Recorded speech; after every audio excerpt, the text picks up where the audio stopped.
We like to think we know the person sleeping next to us. We share a bed, a kitchen, a life. But what if, for 5 years, your entire life was built on a foundation of invisible sand? Tonight, we're talking about financial infidelity. Emily and Mark are here. And Emily, you found the box yesterday. Take us to that moment. It wasn't even hidden that well, Sarah. That's what hurts the most. I was looking for the Christmas lights in the garage, under the loose floorboard where Mark keeps his old tools. I found a black folder. I thought it was just old tax returns. What was inside? Notices. Red ink everywhere. Final warning. Legal action pending. I saw a credit card statement. $42,000 on one card. Another for $30,000. Personal loans from names I didn't even recognize. My heart, it didn't just break, Sarah. It stopped. I looked at the date.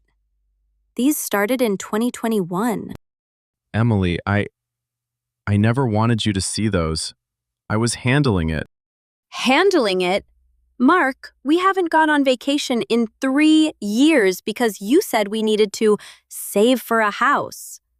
I sold my mother's engagement ring to help with what I thought was a medical bill for your father.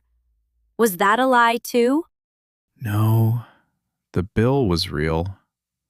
But the money didn't go there. It went to the interest. The interest was eating me alive, Em. Mark, look at me. $120,000 in total debt. This didn't happen overnight. Was it the market? Was it gambling? Where did the money go? It started with the tech crash. I lost the initial $20,000 from our savings. I was embarrassed. I'm the provider, right? That's what I told myself. So I took a loan to win it back, then another to cover the first one. It became a mountain. I was trying to protect her from the failure I felt every time I looked in the mirror. Protect me. You let me believe we were building a future while you were digging a grave. Sarah, 2 weeks ago, we sat at dinner and talked about starting a family. He looked me in the eye and said, "Next year, when the savings account hits 50,000, we'll stop the pill." There is no savings account, is there, Mark? Silence. That is the sound of a marriage collapsing in real time. But here is the kicker, folks. Mark wasn't just hiding debt. He was hiding where the rest of the money went. Because the math doesn't add up to just interest. What do you mean, Sarah? Mark, tell Emily about the consulting firm you've been paying $2,000 a month to for the last year. The one registered in your cousin's name. Mark, let's talk about Blue Oak Consulting. Registered 18 months ago. Address? Your cousin's basement in Jersey. Every month, like clockwork, $2,000 leaves your joint account. Money Emily thought was going to her mother's medical fund and lands there. Why? $2,000 every month? Mark, that was the money for my mom's dialysis. You told me the insurance didn't cover the full premium. You looked me in the eye while I was crying about her failing health, and you were sending it to your cousin? It's not what it looks like. I was hedging. The debt was getting so bad, I thought if we lost the house, if the bank came for everything, we needed a dark bucket, somewhere they couldn't touch. I was building a safety net for us. A safety net? Or an exit strategy? Because I've seen the ledger, Mark. That money wasn't just sitting there. It was being spent. On crypto. On high-stakes leverage trades. You weren't saving it for Emily. You were trying to gamble your way out of the first hole by digging a second, much deeper one.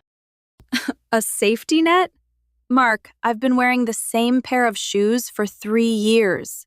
I canceled my dental appointment last month because we couldn't afford the copay. And you were playing God with our survival? You don't understand the pressure, Emily! Every day I walk into that office and I see guys half my age making 5 times my salary. I wanted to give you the life you deserved. I wanted to be the man I promised I'd be on our wedding day. I couldn't come home and tell you I was a failure. I couldn't. So instead, you chose to be a liar. Mark, in the U.S., financial infidelity is cited in over 40% of divorces. But this is more than just hiding a credit card. This is systemic gaslighting.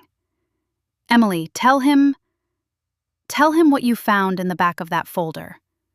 The thing you haven't even told me yet. I found a passport, Sarah. A second passport for Mark. And a plane ticket to Panama. Dated for next Friday. One way. Did you hear that? That silence isn't just guilt. That's the sound of a man who was ready to vanish and leave his wife holding a $100,000 bag of debt. Mark, were you going to leave her? I was scared. I thought if I disappeared, the debt collectors would stop harassing her. They'd think I was dead or gone. I thought it was the only way she could start over. You coward. You didn't want to save me. You wanted to save yourself from having to look me in the eye ever again. Sarah, I don't want to hear his voice anymore. Tell me what the legal options are, because I'm not just losing a husband today. I'm looking at a criminal. We're going to take a short break.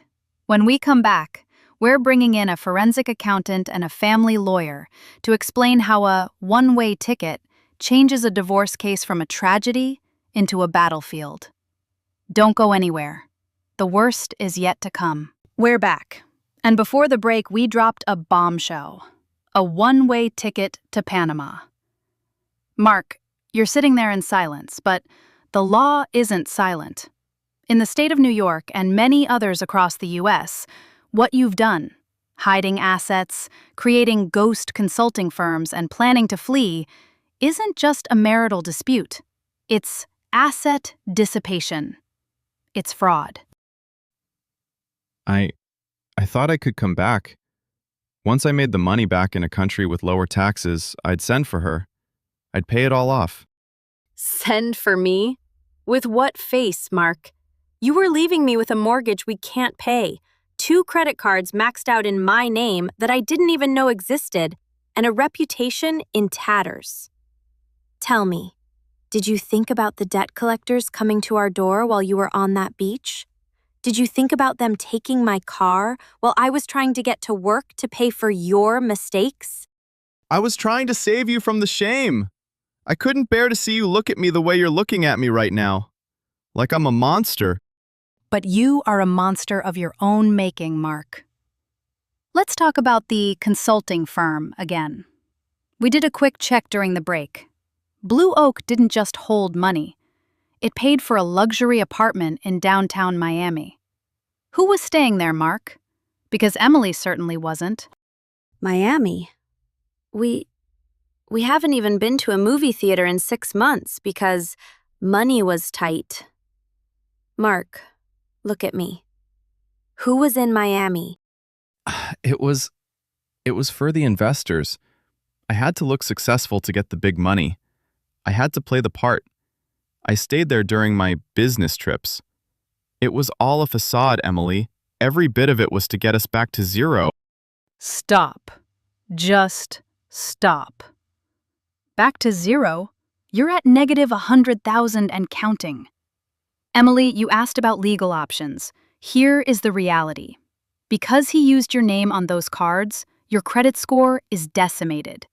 But because he moved marital funds into a private shell company, a judge can, and likely will, award you 100% of whatever is left in that Blue Oak account as part of the settlement. I don't want the settlement, Sarah.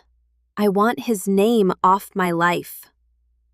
You said you did this because you didn't want to be a failure. Well, congratulations. You're not just a financial failure, you're a moral bankrupt. You traded 5 years of my loyalty for a fake life in Miami and a ticket to a country that doesn't even want you. Emily, please.